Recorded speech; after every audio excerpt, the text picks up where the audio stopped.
Today on the First Time Storytelling broadcast, my guest is Norm Cooling. Norm is a retired Brigadier General who spent over 33 years in the Marine Corps, completing 11 deployments and 4 combat tours. He recently founded an executive consulting firm assisting with organizational leadership, training, education, governmental affairs, strategic planning, process assessment and improvement, multi-domain security issues, and procurement and installation and management. Norm is here to share the story of his first time commanding a battalion task force in combat. Welcome to the show, sir. And thanks for having me. No, I wouldn't have missed it. And I can't tell you how great it is to catch up with you after nothing but email exchanges over the last couple of years. But we'll never forget, and we'll always treasure the contributions you made to Marine Forces Europe and Africa. Absolutely indebted to you. And more importantly, there are a lot of Marines from that command who will always be indebted to you. Oh, thank you, sir. All right, so let me tell you guys, because I had a first with General Cooling. So I was sitting in a staff meeting. So I was the deputy G6 at my former URAF, and General Cooling was the deputy commander, and he had recently taken over command, and I had given him a ride to the commissary, so he had met little man and we had chatted a little bit, but I hadn't been in a meeting with him yet. So this was my first time in a meeting with him, and I had sat in entirely too many staff meetings. Most staff officers feel that way. And one of the things with staff meeting that always drove me crazy, because it felt like it was just a rerun of the prior week, and I would miss weeks of staff meeting, come back in, and then the same issue is being discussed, and it would drive me nuts, because the man or woman, but fortunately it's always been a man at every staff meeting I've been at, never really said anything, and it would drive me nuts. So I'm in my first staff meeting with General Cooling, and someone said something, and it was an issue that had been brought up multiple times, and General Cooling was not having it. And he actually asked, how do we actually get this done? I'm tired of hearing the same thing week after week. And I looked at him and I'm like, where have you been all my life? And that is when, for the first time in my Marine Corps career, I looked at a leader that was in my chain of command and felt like, this is someone that I want to pay a lot closer attention to, observe how he operates, because I felt that connection of, this is someone who thinks the way that I do. So I started paying a lot closer attention to him, and he is an incredible leader, and he changed that command, and the things that he did in just 1 year was incredible. And I have to say, he's also the first leader to have left, and I had cried. I had a very tough time maintaining my emotions because of how much he meant to me. And he's also the reason why I stuck around, and I got promoted to lieutenant colonel, and then I had put in for command. So I had got outlisted for command, but it was his inspiration, his time, his mentoring with me that inspired me to do that. So I want to thank you, sir, for that. And it's such a pleasure to have you today on my broadcast.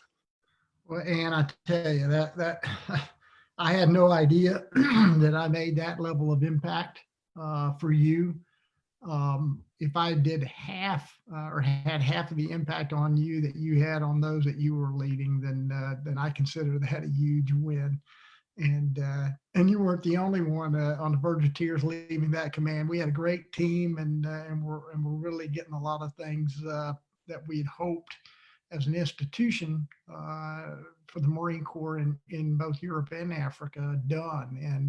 And it was a tribute to the amount of effort, sweat, and tears that you guys put into it. Oh, well, thank you.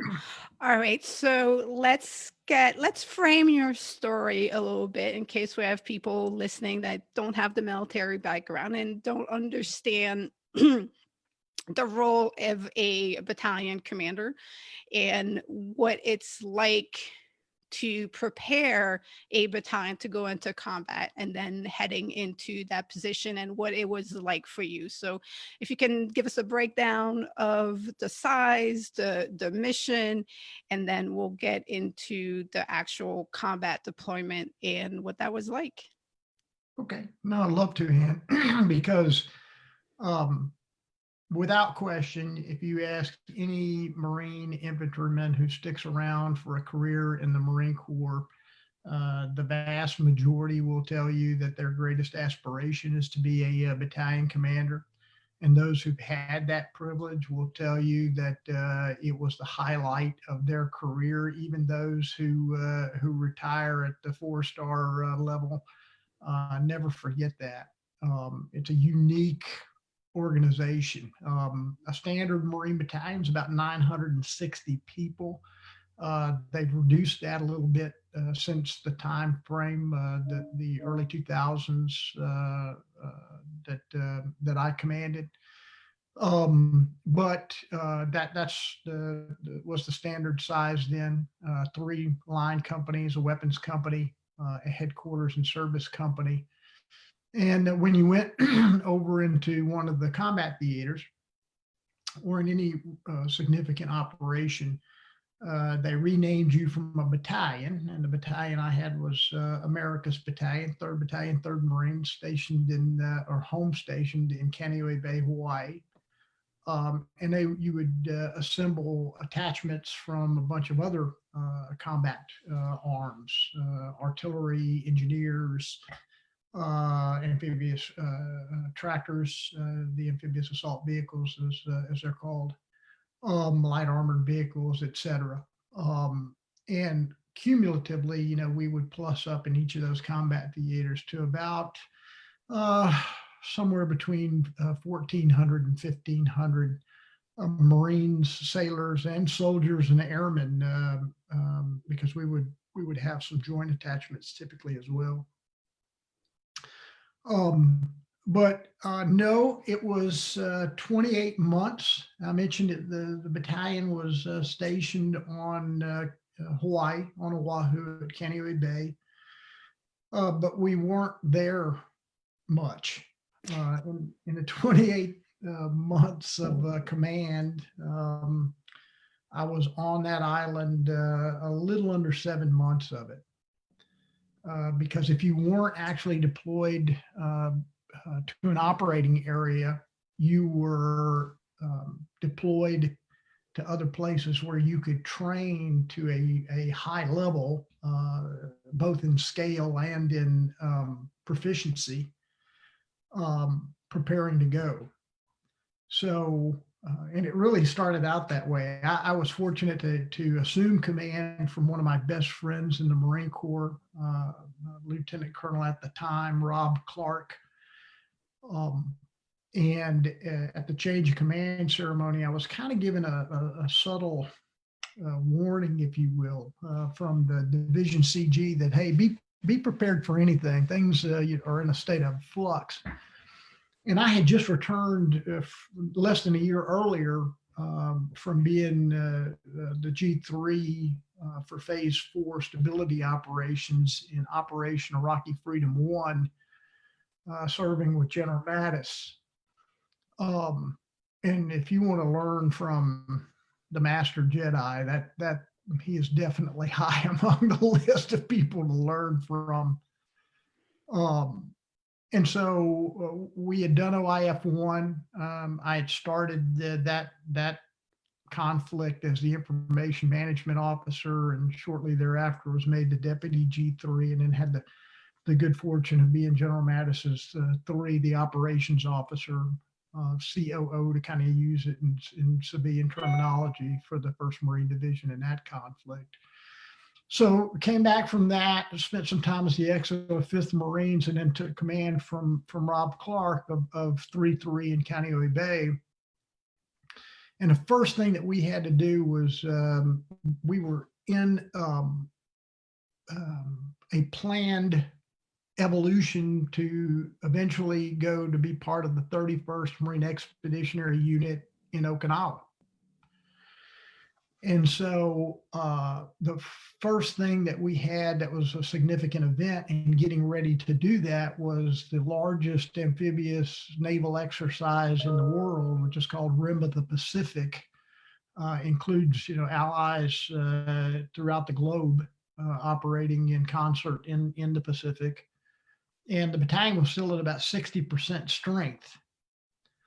So it was challenging. And this was just about a month and a half, 2 months after taking command. We embarked everything that the battalion owned onto a amphibious ship, and amphibious ships, plural, 3 of them, and set the sea as part of the Rim of the Pacific exercise. And Were we you were trying to there. get certain certifications out of that exercise? We were, Yeah. we were, and again, that's really what made it so challenging. And because you only had 60% strength, because the Marine Corps was struggling manpower wise to get people through the training pipeline and to the operating unit in time, just in time for them to go to their next deployment. So this was pretty early in that cycle, and we were out there being evaluated on conducting amphibious raids and amphibious landings at the company and battalion level. And in the middle of it, just before we started doing the execution of the major battalion landing, we got a message on standard naval traffic. So it wasn't a phone call, it wasn't a satellite call. It was a naval message. You read it. And so they delivered it in my stateroom as we're in the planning process and just had started like hours before. And it said, basically in 2 or 3 lines, 3rd Battalion, 3rd Marines, you are redirected, no longer going to the 31st Marine Expeditionary Unit. You need to relieve 3rd Battalion, 6th Marines in Regional Command east of Afghanistan in about 4 months. And so we had done none of the mission for the 31st MU and the mission that was going on in Afghanistan were completely different. So I was blessed in more ways than you could possibly imagine with subordinate leaders there. One of many of note was a brand new major named Drew Pretty, who, by the way, now commands one of the Marine expeditionary units for the Marine Corps. But Drew, he was the 3, and I took his 3 Alpha and said, okay, 3 Alpha, half of your team, half of the battalion staff, we're going to have you guys focus on completing all the events of this exercise. Drew, I want you to go design us a pre-deployment training program, because this was at the beginning of regular involvement in what, was termed the global war on terror. It later became very formalized and set piece. If you were going to Afghanistan or you were going to Iraq and you knew everything, you knew exactly where you were going and when, and somebody had designed it for you. This was before all of that came to maturation. And we were the only Marine battalion being assigned to Afghanistan. 3-6 was over there. We followed them. Another rotation and a half, and the Marines were out of Afghanistan. And then, of course, we came back later in a much heavier footprint and in a different place in Afghanistan, to RC Southwest, or Regional Command Southwest in Helmand. But at the time, it was 1 battalion assigned to an Army task force in Eastern Afghanistan. And so that's how this all began. Drew basically laid out a 3-month, very intensive plan where we got off of the ships following the amphibious landing, completed that evaluation, spent a few days at home, and then we were on the road going to 29 Palms in California, going to Bridgeport, the Mountain Warfare Training Center, because RC East is very mountainous. Um, the area that we took over there, our area of operations, if you will, was 6 provinces. So the area was about the size of Maryland, and in the middle of it was a major mountainous spine. Um, so some of these places I'm sure you've probably heard of: the Korngal Valley, the Pesh River Valley, Alashang, Alangar valleys, Kaust, all of that were in the 6 provinces that we owned. It bordered the Tora Bora Mountains with Pakistan, which of course that's where Osama bin Laden originally fled from U.S. forces into those mountainous caves in the Tora Bora. So all of that became one battalion's area of operations. That's a very large area. Can you talk a little bit more about, as the battalion commander, because you have the full responsibility of what is going to become a 1,400 Marine size battalion, but can you go through, because you have limited time, you're rushing through training and you've been in combat, you know what to expect. So you probably know where you're just not going to be able to get fully prepared because you don't have the right amount of time. And then there's the equipment, there's the money flow, there's so much to preparing. So I'm sure you have a running list of where you know you just not going to make it. You might not be as prepared.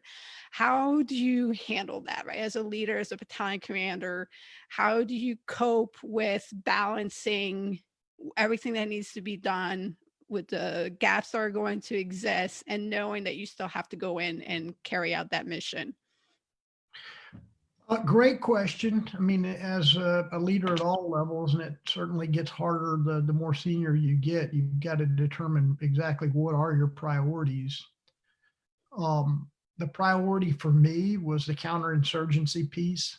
How do you ensure self-security, self-preservation for you and your unit um, without ceding ground to your adversary? And how do you take the initiative from your adversary? How do you legitimately, and I'm hesitant to use the term win the hearts and minds, because I don't think that's feasible for a unit going into an indigenous population of which they're not part. But how do you show them that their cooperating with you is in their best interest relative to their cooperating with your adversary? So understanding the culture, the language, the counterinsurgency piece, the philosophies that are associated with the successful versus unsuccessful counterinsurgency, making sure that every Marine kind of had an understanding of that. And then second was the environmental pieces. And everything else, I won't say it wasn't important, but it was less important. So you'll notice, and when I mentioned earlier, we had both 29 Palms where you could do large scale combined arms in the desert. And we had Bridgeport where you could do high altitude, cold weather training. And the reason for that is literally I had one company in Jalalabad in the summer where it was 120 degrees, and another company that was in the mountains of Gardez that in the wintertime when we were there was 20 below. So that in that very small area, based on the altitude difference and the season change, it's dramatic. I mean, even at one given point in time of a single day, you could have a 40-degree difference between one portion of Afghanistan and another portion in a space the size of Maryland. So people, I don't think people have an appreciation for what that does in terms of how do you move in that, how do you keep from freezing to death or suffering from heat stroke in that, especially when you're wearing all the body armor and moving up and down vertical mountains. It's so the physical piece concurrent with that training was also also hugely important. And again, everything else, I'm not saying it wasn't important, because if it contributed to the mission or preservation of our Marines and sailors, then it was a priority, but it may have not been higher than those. What percentage of the battalion had deployed in combat before? Oh, almost none. I mean, it wasn't none. It was less than 5%, Mm. because the battalion, before the global war on terror started, before 9/11, the battalion routinely did unit deployment programs to Okinawa and was in Asia doing exercises with allies. Um, Lieutenant Colonel Clark, who I mentioned earlier, took the 3-3 out of that and backfilled 5th Marines when 5th Marines went to Iraq. 3rd Marines became the 31st MEU, which is a little different, as you know, Ann, but some of your listeners may not. The unit deployment program does not have assigned operational shipping. The 31st Marine Expeditionary Unit does. It spends a good portion of its time in the Western Pacific doing exercises that way, as opposed to flying and doing ground-centric exercises. It's more amphibious focused. And of course, its missions are contingency missions oriented. And so that's what they had been. Unless they came from one of the 1st Marine Division units or the Task Force Tarawa from 2nd Marine Division units, they transferred in about the same time I did. They didn't have any combat experience. So getting them mentally prepared for what that means, relative to what they know from video games and movies, is is part of the experience. But probably the hardest thing in that regard's not the Marines, it's preparing the families. And that's just not completely possible. I mean, you can't prepare a family member for the loss of their husband, the father, their children, or their son or daughter. You just can't you can't do that. But you certainly can establish a support network that's very proactive, and we were fortunate enough to do that. Had several Marine spouses who came together in as we left for places like 29 Palms and Bridgeport before we were at Afghanistan, who recognized the importance of that and built that concurrent with us building a combat capability for the unit. And that is crucial that that the Marines know that things back home are going to be okay, and that the command knows that anything that happens, the support system is there, because you don't want to be worrying about those things. So now you get the battalion as prepared, as trained, as ready as possible. You all head out to Afghanistan. What was it like to do the turnover? Thankfully, it's Marine Corps, the Marine Corps units versus turning over with an Army command. But doing the turnover, falling under an Army commander, and then some of what you were going through as this is happening, and you're taking on the mission. I had a very good turnover from then Lieutenant Colonel, now Major General Dale Alford with 3-6. Dale's guys had not been in the 6 provinces for very long. They had expanded the battle space while he was there, just before we entered it. So he was he was passing on his lessons learned in progress as we were still in Hawaii. So we would adjust our training and our task organization to account for that. There'd be a new platoon combat outpost. So we would have to pick, okay, who's a very high qualified lieutenant um, what's the best platoon in that company to put out there, and then start training to that.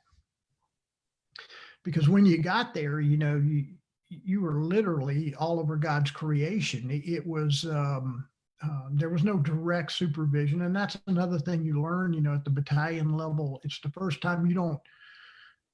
You can't line everybody up like a Napoleonic formation and affect everybody through direct orders.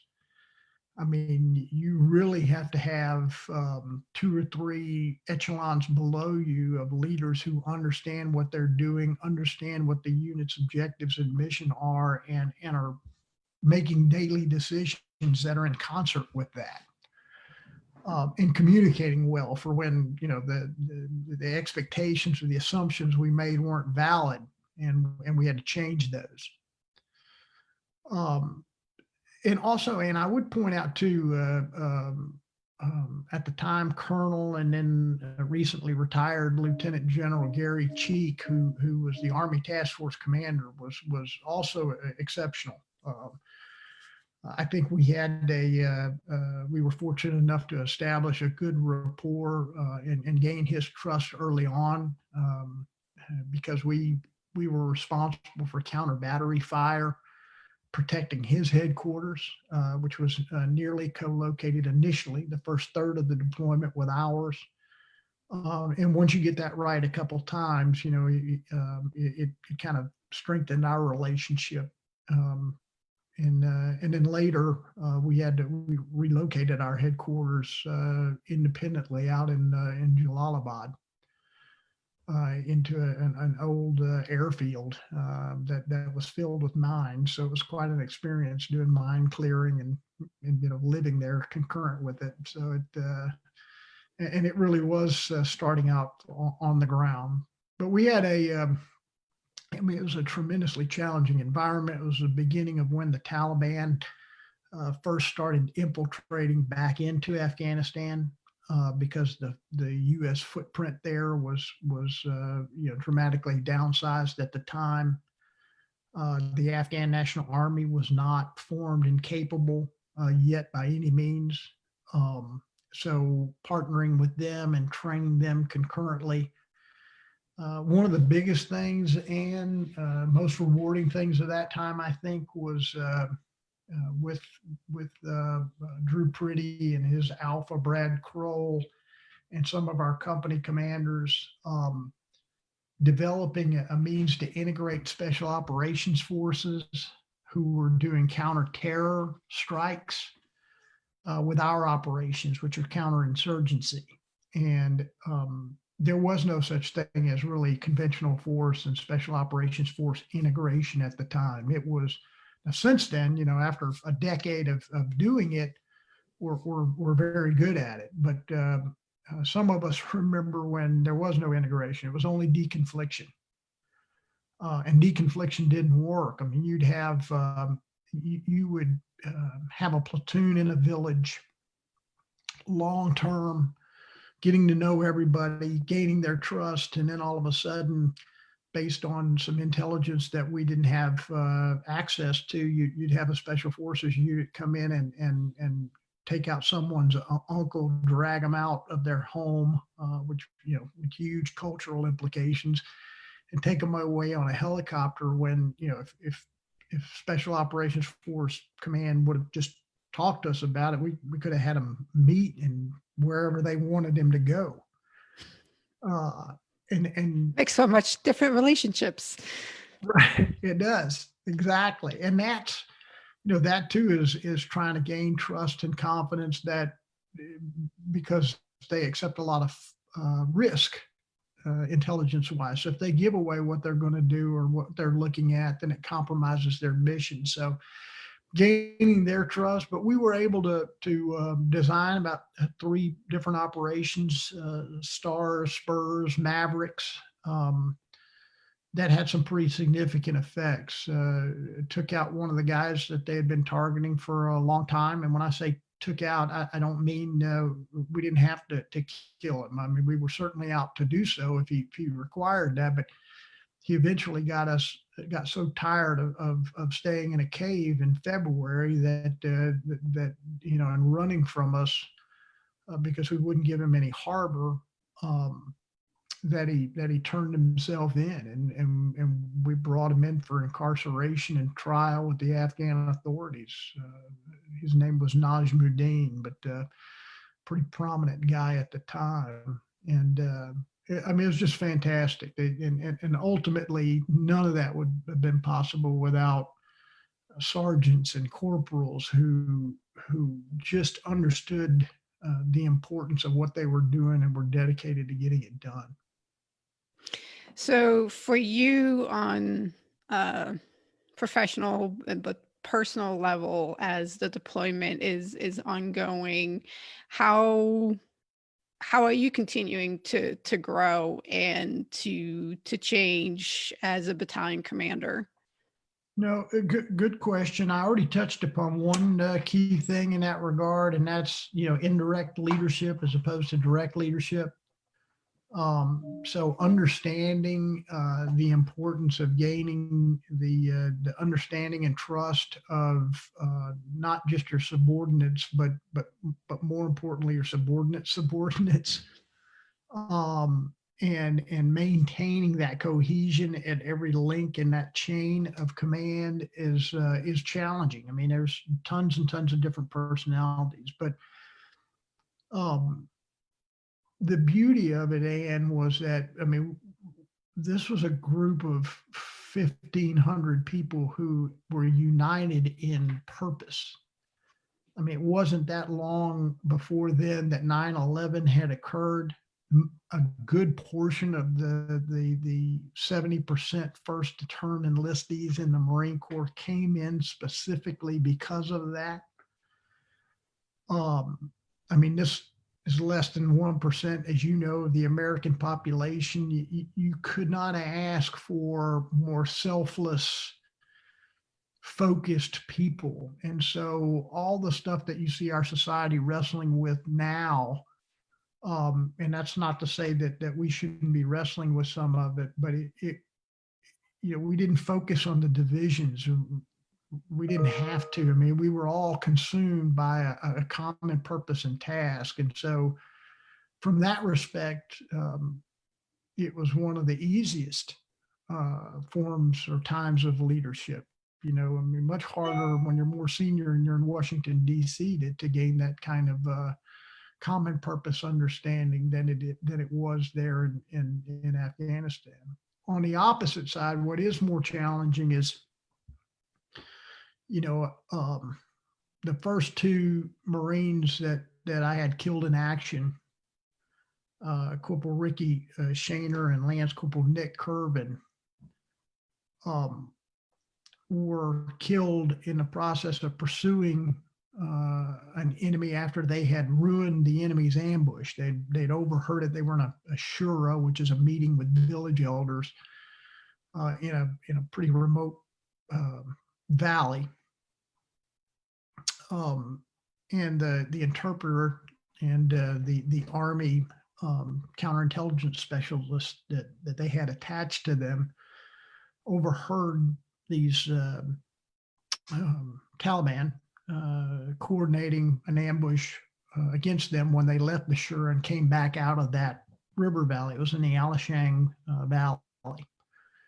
I mean, it took them a good 4 hours to get in there, and so they figured out where they were based on the conversations they were having in a map study, and they spoiled their ambush and sent them, running. And they pursued them, and where they pursued them to was a cave that the Taliban were using to store their weapons and ammo.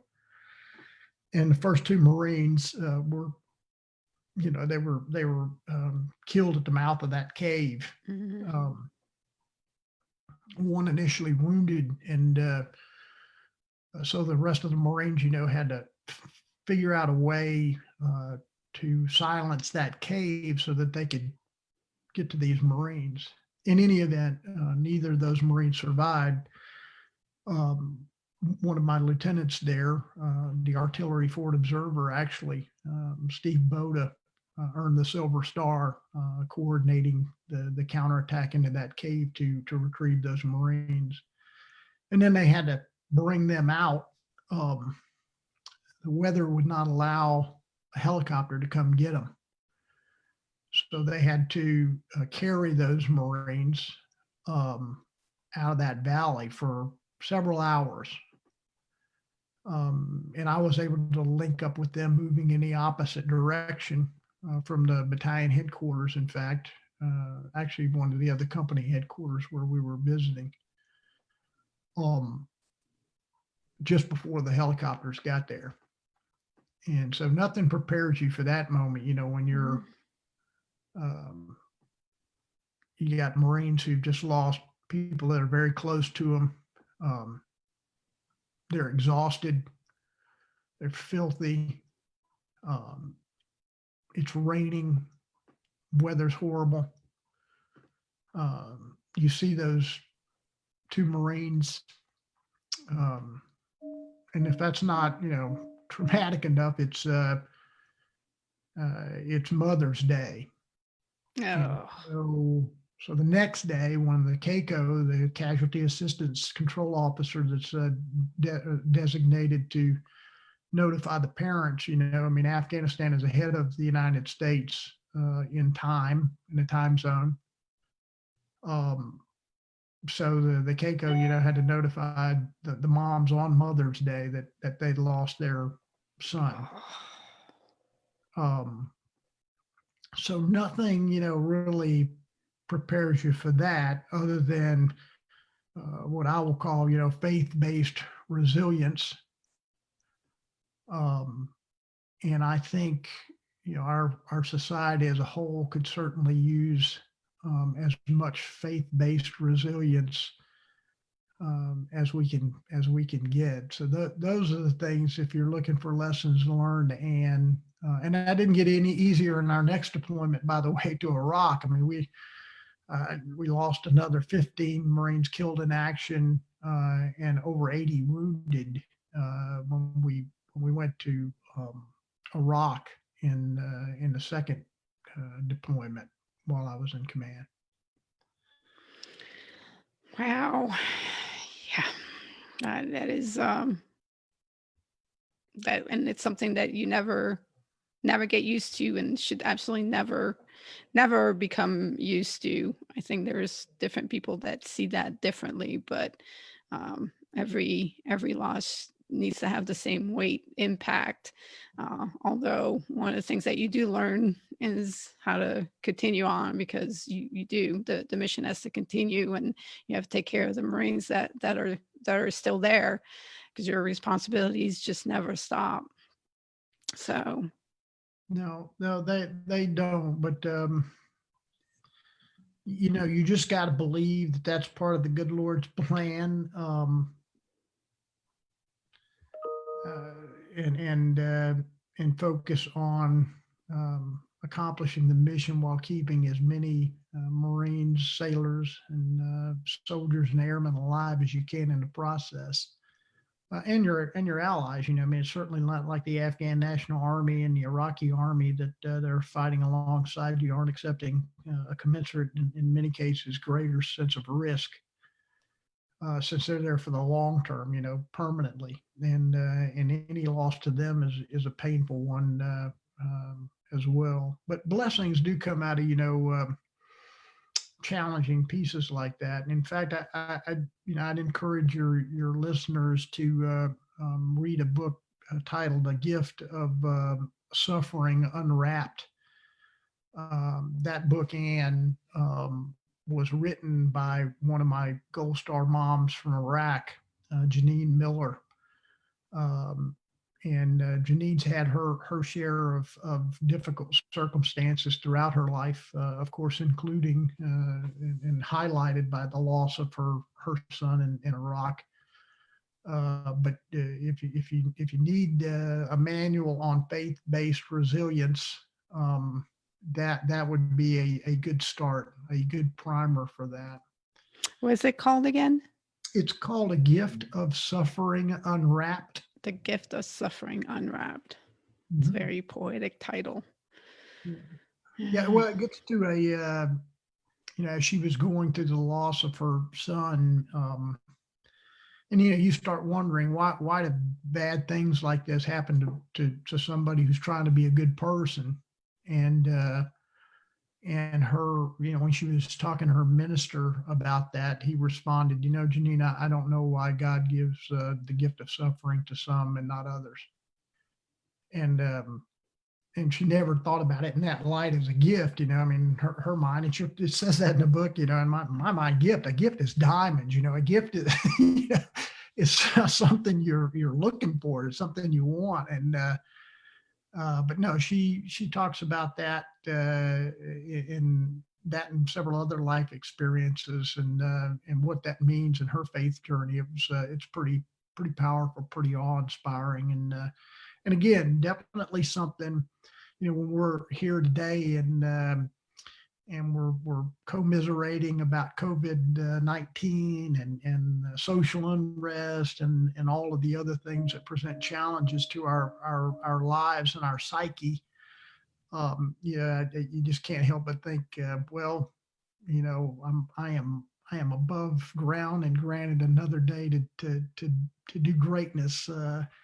And you look at people who were born in 1900 and all the things they went through in the course of their lifetime, and all of this pales in comparison to that. So, um, but always good.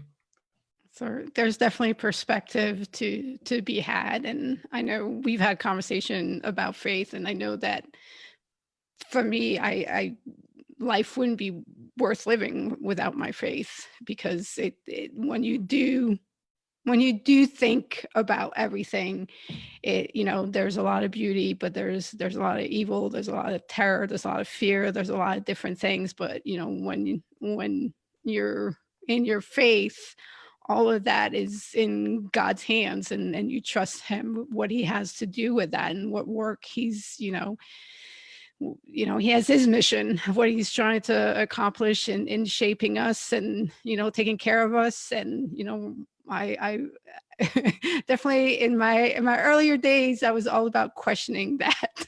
Now, not so much. It is a lot more about believing, and having the faith, and it takes a huge load off, and definitely allows you to have more to give.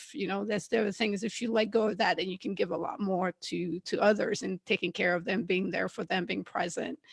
And there's a lot of beauty there, Oh there to yeah, be had.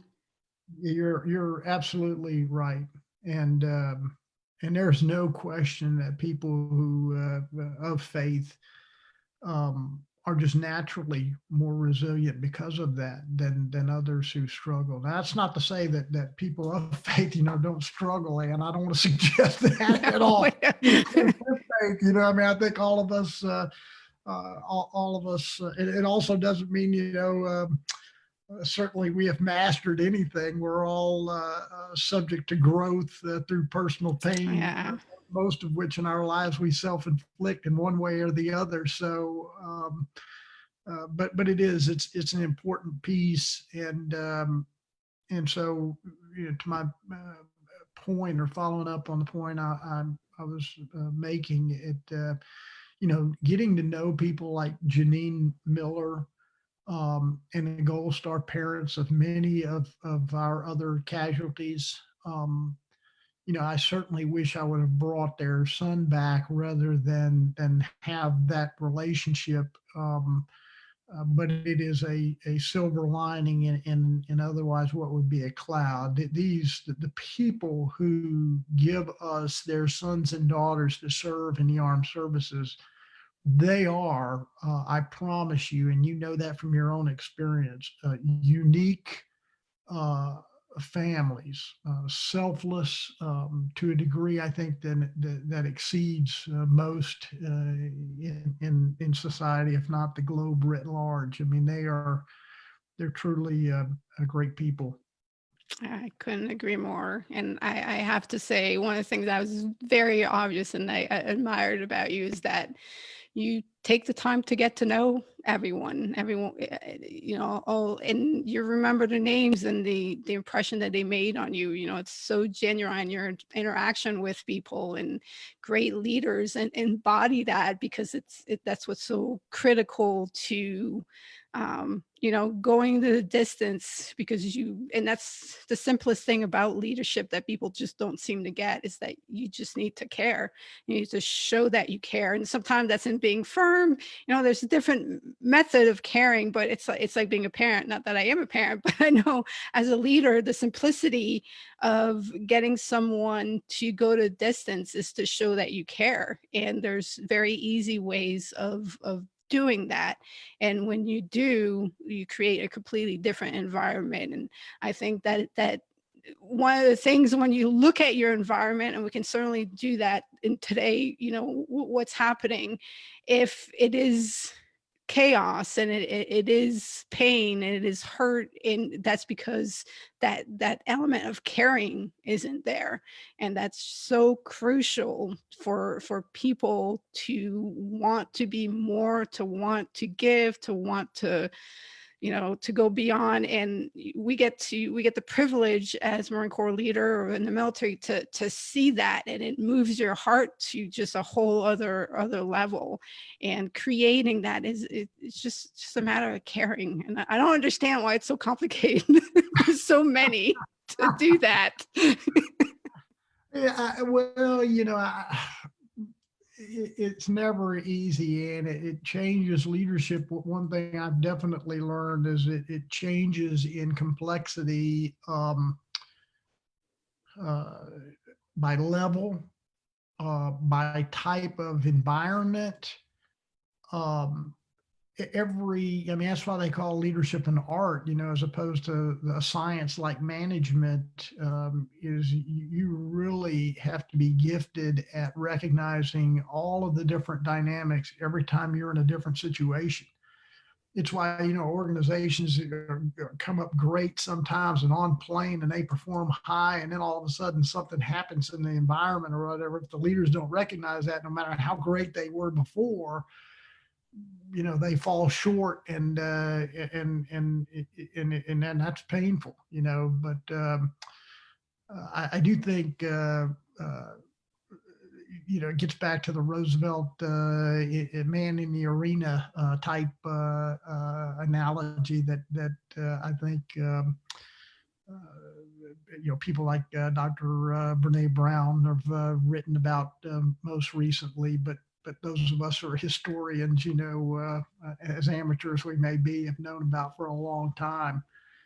Um, there's a lot to be said for somebody who's a practitioner, as opposed to someone who just studies it. And not that there's not value. I mean, Tiger Woods and Phil Mickelson accept golf tips from people who are far less proficient at the game than they are. They pay caddies and coaches pretty high money, and neither one of them can play like they can. But so you recognize the importance of accepting input and from multiple different sources. But big difference between telling somebody how to do it and actually getting in there and doing it. Yeah, and loving it. And I think there are some people that will take on the responsibility of leadership but not be ever comfortable in it, and not love it and appreciate it.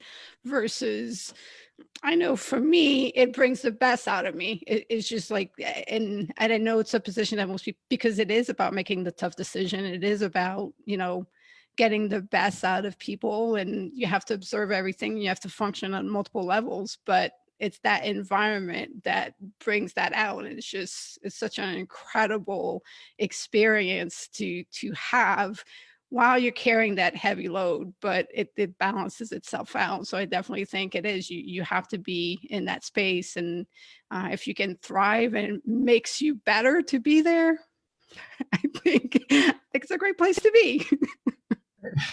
It is. We all aspire to that. That's for sure. But yeah, I mean, certainly caring for people is critical to. I don't see how you cannot. If you're asking people step outside of the wire, as we of course call it, and into an indigenous civil war and insurgency, um, and accept great personal risk in order to prevent making a mistake that could set back your counterinsurgency efforts.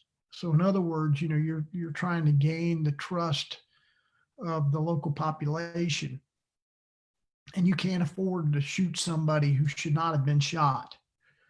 Um, then what you're asking that person to do is a lot. I mean, it is to accept a great deal of personal risk in circumstances that are frequently, quick, loud, um, unnerving. If you're asking them to do that and you don't care about them, I don't know how those two things are possibly compatible. So it's actually pretty easy. And if of all the things that put that in perspective for me, and is you don't call someone's mom, a week after that notification, have those conversations, and I mean, by far that is the most traumatic experience I think any human being can have. And God bless our casualty assistance officers who have to, without knowing the Marine or soldier or sailor airman, knock on that door and have those conversations. I mean, they make all the difference in the world for that. For both that commander and that family, and that's a tough position to be in. So that I was fortunate to have a few great Keikos as well that I still have relationships with from that experience. But I don't want to get this in the wrong direction, Ann. I think we didn't focus on our losses. We focused on honoring our losses, but we certainly achieved our objectives, both Afghanistan and Iraq, to a pretty high level. And we made our adversary pay a lot more than they made us pay. So I take great comfort in that as well, to be honest. I mean, you knew the difference that you're making, and then so did the Marines. And there's certain things that the general public will never know, because you don't know until you are on the ground, and you see that villager, and you kept them safe, and you're changing their lives. And it might not make the news, it might not make what the president gets brief, but when you're there, you're making that difference. So yeah. We And know, and to that point in Iraq, when the Iraqi army unit that you're partnered with after the U.S. leaves is one of the those that does not capitulate or disintegrate, but maintained its unit integrity and continued to fight until we came back and helped some more. That's a tribute, I think, to the sacrifices that the Marines and soldiers over time made in Iraq, and made that dynamic happen for that unit. And certainly the police forces that were non-existent in several places in Iraq that we created and supported, and are still there and still doing the job. So those types of things are rewarding. yeah, I remember when I was at the embassy in Iraq, one of the young guy that was working there, one of the cleaners, got to know them and struck up a conversation. And he was complaining about what was currently happening in his country, and he's like, well, I don't see what the point was. And I was like, you're getting to complain. And he's like, what? You're complaining right now. You have the freedom to complain. Am I not? I'm like, let that just sink in, because that's a freedom you didn't have before.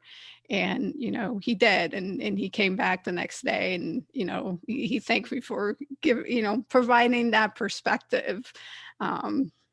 Of course, I Yeah, I mean, that's great. That's a great story, and because it kind of ties into all of us right now, as we were talking earlier. You know, it's easy to complain about the circumstances you're in, and so it's important, to say, well, what if, things would have been different, and also, begin with thanks for the many things that we're fortunate to enjoy. yeah.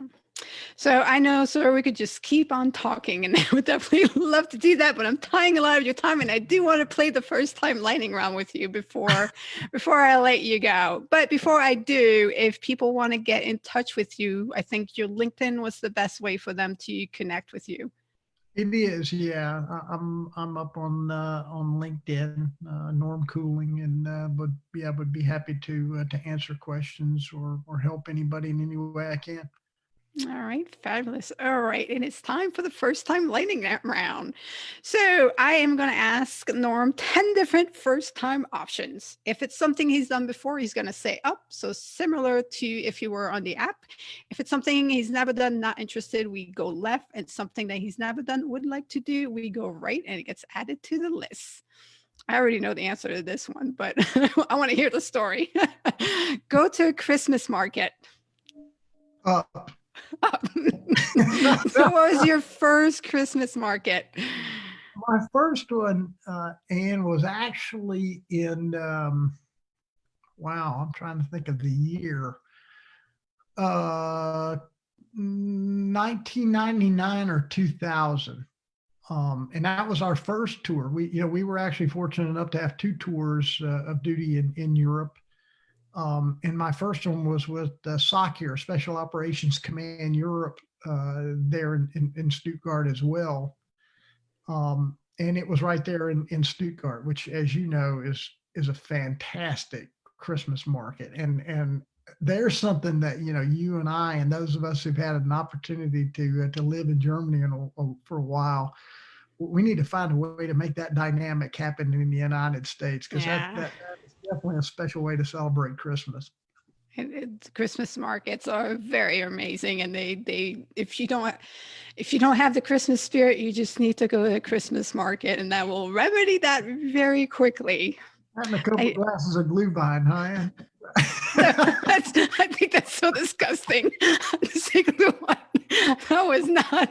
I had a couple of sips, and I was like, oh no, no, no! I'm gonna go with the hot chocolate. I'm just happy that it was warm. It's pretty True. Very true. Okay, next one. Hunt turkey. Up. Up. Yep. Yeah. Turkey as a kid. Yep. All right, fabulous. Take a drawing class. Well, I guess up if you count art class in elementary school, but I will give that a right as well. I haven't done it in a long time, and I like to do artistic things. It would be neat to do that. To take it. Excellent. Okay, wear a wig. Oh no, that left. Really? Yeah, really, really dramatic left. Are you trying to tell me something, man? I know, No, like a costume. I figured because you seem like the type that would do a cool, that would have or would do a cool costume that would include a wig. Okay, all right. I didn't think of it in that term. I thought it in terms of, the choices between turning white and turning loose. Oh, no. Turning white, but it is turning loose as well. So I won't get to the toupee stage, but when I wear one, and have I worn one as a costume? Yes. Yeah. Okay. All right. Play disc golf. Have done that. In fact, that was an intramural sport that we had to play in PME at Fort Knox at the Advanced Armor. Really? Were you great. It was fun. Yeah, a lot of fun. Were you good at it? No. Nor am I very good at regular golf either. But I love going out there. It's nothing like, it's always fun to be with a group of friends and outside. I Well, I think that's what I like. I sucked at it. But to be in the woods, I think it's such a great thing to actually, instead of just walking in the woods, to play disc golf in the woods is a great way of spending some time in the woods. Okay. Ever had your car towed? Up, yes, Uh, yes. Only once. I am glad to say, but I had my in-laws in the car at the time that I broke down, and so that was not necessarily the way I would have chosen to impress my new in-laws. I will say. I will say that, we're entrusting our daughter to this guy who can't, Maintain doesn't his have a rope vehicle. on the car. Oh, alrighty then. Well, at least it wasn't because you were illegally parked or some other No, reason for it to be towed. no, it literally stopped running while driving. So it was Ooh. Okay. Very well. Do woodworking. up. Yeah, Oh, love that. So I've love. always loved that. Started, in again, mandatory classes in high school. They ought to bring those back too. But trades classes, those were, yeah, fantastic, and still like to do that. Okay, excellent. Dance or learn the salsa? Not opposed to, so up on dancing and right on salsa. Oh, salsa. All right. Excellent. Make beer. Oh, right, right, Right. right, right. Long overdue to learn how to do that too, but never taken the time, but would love to do that. I do have a great episode, expert advice before making your first home brewed beer. So, the biggest takeaway is to make sure you have a very large pot because apparently it doubles up in size, and if it's not big Ah, enough, you're gonna have a massive mess on your hands. So, all right, final one. Play poker. up, yeah. Remember your first poker game? Oh, with my dad, I mean, we played games constantly when I was a kid on the weekend, and it was all types. I mean, things that you probably wouldn't normally associate with teaching a kid, but we would play rummy one night, poker the next, be shooting craps. I did it all as a kid because my dad loved any kind of game, dominoes. Oh, that's awesome. Yeah, as a young girl, dad taught us poker, blackjack, and it was it's And I good. did the same Not thing with my kids, not bad shooting skills to learn. Not bad skills to learn as a kid. craps. And there were pennies. We had to learn, you learn about money and you learn about gambling, but you learn about money. You do, and you And learn, not to be a victim, when somebody actually really wants to make you one. At least I knew my dad, he wasn't going to take much from me, but well, my dad was definitely going to make sure you felt the lesson. You understood that, and he told me very early on that he could read my face very easily. That bluffing was not my my cup of tea. He was right. I don't think neither you nor I have gotten any better with that over time either. No. We think it. We kind of our faces reflect it. Yeah, So, even when sometimes like, oh no, I did not want person to read that. Now I have now that's gotten me in trouble. yeah, the story of my life right there, Ed. Yeah. All right. I did say when I met you, it was like I know him. He reminds me of someone. All right, final question, sir. How have you been making the best out of the current situation with the pandemic? I think the pandemic, for me, has given me an opportunity to focus a little bit more. I mean, there's hardly anything that you can you can't do, like we're doing right now on webinar, or uh, the thing that seems to have stopped is the social demands that take the time of actually driving somewhere and driving back. I mean, I don't want to overstate that. Like, I'm an introvert and I don't like to go see people. Nothing's further from the truth. But I think for those of us who actually are extroverts, it's actually served as an indirect way to save a lot of time. And so I found myself getting more done that I'd planned to do um, than before because of it.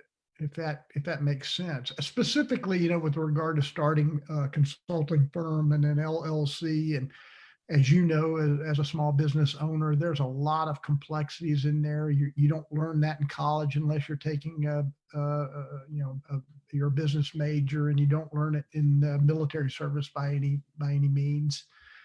So all of that, I've done that in a relatively short period of time, because I was able to focus without many outside distractions.